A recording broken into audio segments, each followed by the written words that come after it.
রাজশাহী বিভাগের ২৪ উপজেলায় চলছে ভোট উৎসব। কেন্দ্রে কেন্দ্রে লাইন। বগুড়ায় সিল স্বাক্ষর ছাড়া ব্যালটে ভোট গ্রহণ এবং কোরবানির ঈদ সামনে রেখে নাটোরে চাহিদার চেয়ে প্রায় ৫০,০০০-এর বেশি গরু লালন পালন। বাজারজাতকরণে উদ্যোগ না নেওয়ার অভিযোগ প্রাণী সম্পদ বিভাগের বিরুদ্ধে।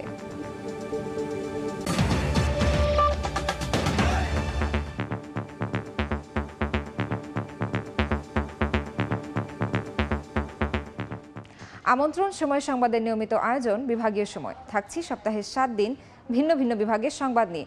আজ থাকছে রাজশাহী বিভাগ, সঙ্গে আছি আমি নাবিলা সোহার।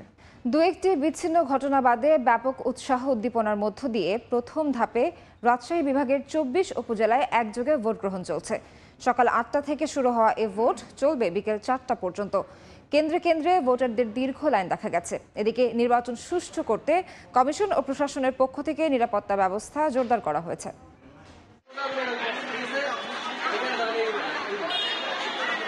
সারা দেশের ১৩৯টি উপজেলা পরিষদ নির্বাচনে চলছে ভোটযুদ্ধ। উৎসবমুখর পরিবেশে ভোট দিতে কেন্দ্রে কেন্দ্রে ভিড় ভোটারদের। ভোটের দিন সকালে জয়পুরহাট সহ বেশ কয়েকটি জেলায় ঝুম বৃষ্টি হয়েছে। এরপরও থেমে নেই ভোটাধিকার প্রয়োগ। মেঘলা আকাশ উপেক্ষা করে ছাতা মাথায় স্বতঃস্ফূর্তভাবে ভোট দিতে কেন্দ্রে ভোটাররা। প্রথমবারের মতো ইভিএম এ ভোট দিতে পেরে দারুণ উচ্ছ্বসিত ভোটাররা। এবছর আমি ইভিএম পদ্ধতিতে ভোট দিছি, এটা একটু সহজ লাগছে। আমরা খুবই সন্তুষ্ট যে এত সুন্দর সুষ্ঠু পরিবেশে ভোট আমরা দিতে পারতেছি। এদিকে ভোট নির্বিঘ্ন করতে নির্বাচন কমিশন ও প্রশাসনের পক্ষ থেকে জোরদার রয়েছে নিরাপত্তা। প্রতিটি কেন্দ্রে আমাদের ৩ থেকে ৪ জন সশস্ত্র পুলিশ, একজন পিসি, একজন এপিসি, ১০ জন আনসার সদস্য এবং চৌকিদার দফাদার দিয়ে সাজানো হয়েছে। প্রথম ধাপে রাজশাহী বিভাগের ২৪ জেলায় ইভিএম ও ব্যালট পেপারের মাধ্যমে ভোট গ্রহণ চলছে। ফাহরিয়া ফারজানা, সময় সংবাদ। কোরবানি ঈদ সামনে রেখে নাটোরের চাহিদার চেয়ে প্রায় ৫০,০০০ বেশি গরু লালন পালন করা হয়েছে। তবে এবার ৮০০ থেকে ১৩০০ কেজি ওজনের প্রায় ১,০০০ গরু পালন হলেও স্থায়ী প্রাণী সম্পদ বিভাগ এগুলো বাজারজাতের কোনো উদ্যোগ গ্রহণ করেনি বলে অভিযোগ খামারিদের। প্রাণী সম্পদ বিভাগ বলছে, সম্মিলিত উদ্যোগে জেলার সব গরু বিক্রি করা হবে। আল মামুনির পাঠানো তথ্য ও রকুনুজ্জামানের ছবিতে রিপোর্ট। নাটোর সদরের ঢাল সড়ক এলাকার রেকাত আলীর খামারে এবারের কোরবানিতে বিক্রির জন্য ৮০০ থেকে ১৩০০ কেজির ১০০টি বিদেশি বিভিন্ন জাতের গরু পালন করা হয়েছে। দেশের বিভিন্ন এলাকায় বড় জাতের গরু এই খামার থেকেই বেশি বিক্রি হয়। তবে ৭ বছর ধরে বড় জাতের গরু পালন করা হলেও বাজারজাতে প্রাণী সম্পদ বিভাগ সহযোগিতা করছেন না বলে অভিযোগ খামারির। কুরবানি ঈদকে সামনে রেখে আমি প্রায় ১০০টির মতো গরু মোটা তাজাকরণ করেছি। পানি সম্পদ একটা মন্ত্রণালয় আছে, এনারা আমাদের যে কোনো রকম সহযোগিতা করা, এটা আমরা তাদের কাছ থেকে পাই না। এদিকে ছোট মাঝারি মানের খামারিরা ঈদুল আজহায় ভালো দামে বিক্রির আশায় গরু পালন করেন। তবে কোনো সিন্ডিকেট যেন তাদের লোকসান করতে না পারে সেজন্য সরকারের হস্তক্ষেপ কামনা করেন তারা। গরুর বাজার যাতে ভালো পায়, কোনো সিন্ডিকেট না হয় এ বিষয়ে যেন সরকার একটু খেয়াল রাখে।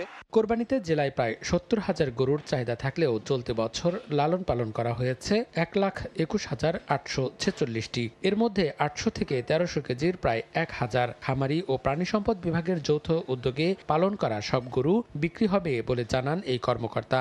খামারি পর্যায়ে আমরা প্রশিক্ষণের মাধ্যমে তাদেরকে এগুলি দিচ্ছি যেন আপনারা স্টেরয়েড মুক্ত এবং অ্যান্টিবায়োটিক মুক্ত আমরা প্রাকৃতিক উপায়ে আমরা গবাদি পশু করি এবং আমরা আশা করছি এবারে কুরবানিতে আসলে আমাদের খামারিরা লাভবান হবে। জেলায় ছোট বড় প্রায় ৮,৫০০ খামারে এবার গরু পালন করা হয়েছে। সময় সংবাদ, নাটোর। বর্ষা মৌসুম আসার আগে এবার শেষ হয়েছে সিরাজগঞ্জের শাহজাদপুরের রাউতারা বাঁধ পুনর্নির্মাণ কাজ। এতে বন্যার পানি থেকে রক্ষা পাবে সিরাজগঞ্জ ও পাবনার ৭ উপজেলার প্রায় ৬৩,০০০ হেক্টর জমির ফসল। তবে ৩ ফসল আবাদের সুবিধা পেতে বাঁধটি স্থায়ী করার দাবি কৃষকদের। আর পানি উন্নয়ন বোর্ড বলছে, ভবিষ্যতে বাঁধটি স্থায়ীকরণের পাশাপাশি স্লুইস গেট নির্মাণের পরিকল্পনা রয়েছে। রিঙ্কু কুণ্ডুর রিপোর্ট, ছবি তুলেছেন অমৃত সেন। সিরাজগঞ্জ ও পাবনা জেলায় কৃষকদের পাকা ধান বন্যার হাত থেকে রক্ষায় প্রতিবছর সিরাজগঞ্জের শাহজাদপুর উপজেলার রাউতারায় সমন্বিত পল্লী উন্নয়ন প্রকল্পের আওতায় স্বল্প উচ্চতার বাঁধ পুনর্নির্মাণ প্রকল্প গ্রহণ করে পানি উন্নয়ন বোর্ড। আর এই বাঁধ নির্মাণের ফলে সিরাজগঞ্জের উল্লাপাড়া, শাহজাদপুর, তারাস, রায়গঞ্জ এবং পাবনা জেলা চাটমোহর, ভাঙ্গুড়া ও ফরিদপুর উপজেলার প্রায় 63,000 হেক্টর জমির পাকা ধান আগাম বন্যার পানির হাত থেকে রক্ষা পাচ্ছে। চলতি বছরও শেষ হচ্ছে রাউতারা এলাকায় 1250 মিটার স্বল্প উচ্চতার বাঁধ পুনর্নির্মাণ প্রকল্প। কৃষকেরা বলছেন, প্রতি বছর এই বাঁধের পুনর্নির্মাণ কাজ করায় সরকারি অর্থ অপচয় হচ্ছে। তাই অর্থ অপচয় রোধের পাশাপাশি মৌসুমে 3 ফসল আবাদের সুবিধা পেতে বাঁধটি স্থায়ী করার দাবি তাদের। এই বাঁধটা প্রতি বছর দেওয়ার কারণ হলো যে জোয়ারে পানি যেন গিয়ে কৃষকের ফসল ক্ষতি না হয়। বাঁধ দেওয়াতে অনেক উপকার। এই বাঁধ দেওয়াতে আমরা সুস্থভাবে ধান কাটতে পারতেছি। চলনবিলের লোকের একটাই দাবি, যদি মাননীয় প্রধানমন্ত্রী এই বাঁধটা আমাদের স্থায়ী করে দেয় তাহলে আমাদের কৃষকদের জন্য একটা বড় আমরা উপকার ভোগ করতে পারবো। এদিকে ভবিষ্যতে বাঁধটি স্থায়ীকরণের পরিকল্পনা রয়েছে বলে জানিয়েছে পানি উন্নয়ন বোর্ড। প্রকল্প এরিয়ার মধ্যে যে সব নদী খাল রয়েছে এগুলি খননের মাধ্যমে এবং প্রয়োজনীয় অবকাঠামো সংস্কারের মাধ্যমে আমরা অচিরেই একটি প্রকল্প গ্রহণ করব যাতে একটি স্থায়ী সমাধান হয়। 2023-24 অর্থ বছরে সমন্বিত পল্লী উন্নয়ন প্রকল্পের আওতায় স্বল্প উচ্চতার এই বাঁধ পুনর্নির্মাণ কাজের ব্যয় ধরা হয়েছে প্রায় 2,70,75,000 টাকা। রিঙ্কু কুন্ডু, সময় সংবাদ, সিরাজগঞ্জ। নাটোরের রেললাইনের 4 ইঞ্চি অংশ ভেঙে গেছে। এতে ধীর গতিতেই একই লাইনে চলাচল করছে ট্রেন। সকালে পাবনা থেকে রাজশাহীগামী কমিউটার ট্রেনটি বাগাতিপাড়া উপজেলার লোকমানপুর স্টেশন অতিক্রম করার পর স্থানীয়রা ভাঙা অংশটি দেখতে পান। পরে লোকমানপুর স্টেশন মাস্টারকে জানালে রেলওয়ে কর্মীরা মেরামত কাজ শুরু করে। তবে ভাঙা অংশটি দিয়ে 10 কিলোমিটার গতিতে ট্রেন চলাচল করছে বলে নিশ্চিত করেছেন পশ্চিমাঞ্চল রেলের মহাব্যবস্থাপক অসীম কুমার তালুকদার। ভাঙা অংশের মেরামত শেষ হলে ট্রেনের স্বাভাবিক গতি ফিরবে বলেও জানান তিনি।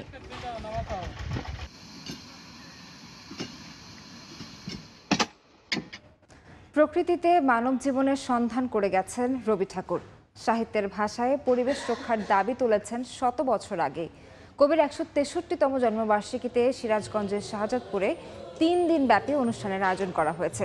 এদিন কবির স্মৃতি বিজড়িত কাছারি বাড়ি অডিটোরিয়াম রবীন্দ্র ভক্তদের পদচারণায় মুখরিত হয়ে ওঠে। সকালে রবীন্দ্র উৎসবের উদ্বোধন করেন ভূমিমন্ত্রী নারায়ণ চন্দ্র চন্দ।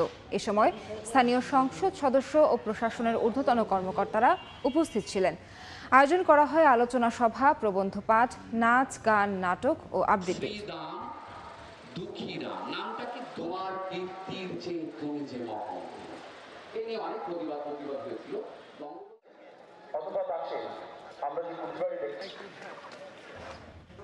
এবার জেনে নেব রাজশাহী বিভাগের গত সপ্তাহের আলোচিত ঘটনা।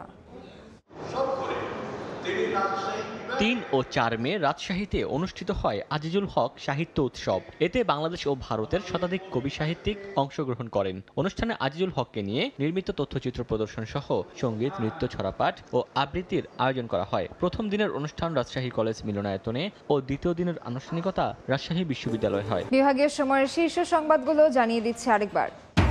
রাজশাহী বিভাগের 24 উপজেলায় চলছে ভোট উৎসব। কেন্দ্রে কেন্দ্রে লাইন, বগুড়ায় সিল স্বাক্ষর ছাড়া ব্যালটে ভোট গ্রহণ এবং কোরবানির ঈদ সামনে রেখে নাটোরের চাহিদার চেয়ে প্রায় 50,000-এর বেশি গরু লালন পালন, বাজারজাতকরণে উদ্যোগ না নেওয়ার অভিযোগ প্রাণী সম্পদ বিভাগের বিরুদ্ধে।